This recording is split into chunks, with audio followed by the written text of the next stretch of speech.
तो समझ लिया। तो एवरेज वेलोसिटी के क्वेश्चंस चुटकियों हो जाएंगे, सेकंड्स भी नहीं रहेंगे इस क्वेश्चंस करने में। तो एवरेज स्पीड वेलोसिटी का एक्चुअल फॉर्मूला क्या होता है?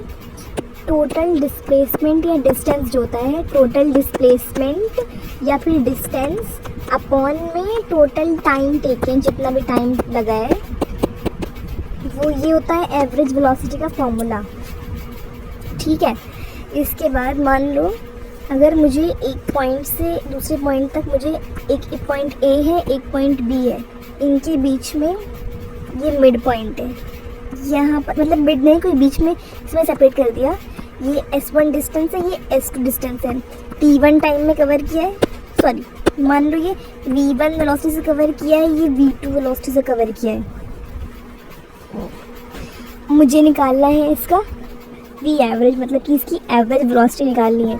तो क्या करेंगे हम? सबसे पहले देखेंगे कि टोटल डिस्टेंस कितना है। तो टोटल डिस्टेंस हमारे पास है, टोटल डिस्टेंस है S1 प्लस S2, ये डिस्टेंस और टाइम क्या होता है? टाइम होता है क्या होता है? डिस्टेंस अपॉन में स्पीड होता है। तो यहाँ पर हमारे पास क्या डिस्टेंस दिया हुआ है? डिस्टेंस हमारे पास एक S1 है, एक S2 है। तो एक टाइम हमारा होगा S1 बाई V1, एक टाइम होगा S2 by V2 and this is the formula of V average. अब ये तो जनरल फॉर्मूला हो गया। अब हर बार तो हम ये नहीं लगाएंगे, तो हम इसको बहुत और इजी बनाएंगे। इससे हम इसके क्वेश्चंस चुटकियों में कर लें, सेकंड्स में कर लें, बिल्कुल भी टाइम ना लगे। तो बहुत सारे ऐसे केसेस होते हैं जहाँ पे हम लोग इनको बहुत ही इजीली कर सकते हैं बिना इतना सॉल्व करें। जैसे कि इक्वल डिस्प्लेसमेंट, इसमें क्या करते हैं? इसमें ये होता है कि इसमें हमारा S1 S2 दोनों ही S मतलब इक्वल होता है। तो S बराबर होगा, मतलब कि अगर ये दो पॉइंट है A और B, इसका ये अगर बीच में कहीं पर इंटरवल है तो ये भी S होगा, ये भी S होगा। मतलब टोटल डिस्टेंस कितना हो गया? 2S हो गया। अपॉन में टाइम कितना था? S by V1 plus S by V2। इसको कॉमन ले लेंगे तो ये क्या हो जाएगा? 2S upon S into 1 by V1 plus 1 by V2। S cancel हो गया, तो ये बचा क्या? 2 upon 1 by V1 plus 1 by V2। इसको LCM लेके सॉल्व करेंगे तो ये क्या आएगा?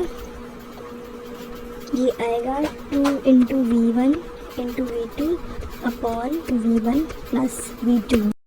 तो ये होगी हमारी एवरेज वेलोसिटी जब हमारा क्या हो? डिस्प्लेसमेंट का इंटरवल जो है वो इक्वल। ठीक है, फॉर दिस केस कई बार इसको हार्मोनिक मोशन में बोल देते हैं। इसको क्या बोल देते हैं? Harmonic motion. एक और केस होता है जहाँ पर क्या होता है? फॉर एग्जांपल अगर इक्वल टाइम इंटरवल देता है, इक्वल टाइम इंटरवल दे दिया अगर, तो उसमें क्या होगा? उस केस में उसमें जो T1 होगा वो T2 के इक्वल हो जाएगा, मतलब कि वो T के इक्वल हो जाएगा। मतलब कि टाइम इंटरवल तो सेम है ना। तो अगर किसी दो पॉइंट पे A B डिस्टेंस है, यहाँ पर S1 दिया है, S2 दिया है और टाइम सेम है, इसका भी T है, इसका भी T है, सॉरी डिस्टेंस नहीं, वेलोसिटी अगर इसकी V1 दी है, V2 दी है, टाइम दोनों का सेम है, तो इसका जो एवरेज स्पीड जो निकल के आएगी वो क्या आएगी? वो simply V1 plus V2 upon में 2 आ जाएगी। मतलब कि इस केस में जो इसका अरिथमेटिक मीन होगा वेलोसिटी का, वही इसकी एवरेज वेलोसिटी हो जाएगी। V average in case of equal time interval. So ये कुछ केसेस थे जो चुटकियों में आपसे एग्जाम में बन जाएंगे अगर आपने इन चीज़ों को फॉलो किया तो। एक और केस है वो भी डिस्कस कर लेते हैं।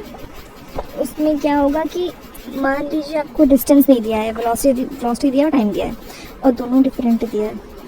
ये दिया हुआ A से लेकर B तक, किसी इंटरवल के बीच में यहाँ पर V1 ये V2 और टाइम T1 T2 और वेलोसिटी पूछा है, मतलब एवरेज वेलोसिटी। तो डिस्टेंस हमें पता है कि एवरेज वेलोसिटी क्या होती है? टोटल डिस्प्लेसमेंट अपॉन में टोटल टाइम टेकन। तो डिस्प्लेसमेंट S1 कितना हो जाएगा, distance is equal to speed into time, distance is equal to speed into time. तो इसी को हम लोग ऐसे लिख लेंगे, टोटल डिस्टेंस कितना हो गया, S1 प्लस S2 अपॉन में T1 प्लस T2। इसको लिख सकते हैं हम V1 T1 plus V2 T2 upon T1 plus T2।